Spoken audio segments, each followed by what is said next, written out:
যে শ্রেষ্ঠ রজনী, যে রাতটা হচ্ছে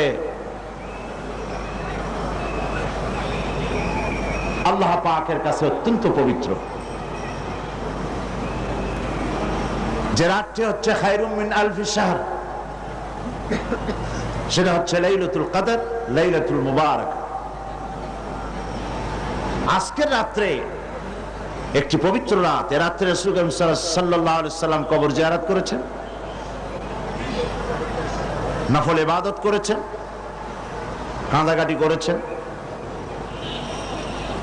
আমরাও আজকে আল্লাহ পাকের দরবারে ধর্ণা দেব।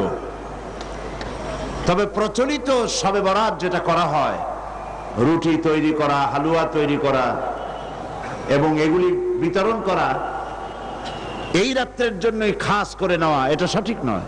রুটি হালুয়া বিতরণ প্রত্যেক রাতেই হতে পারে।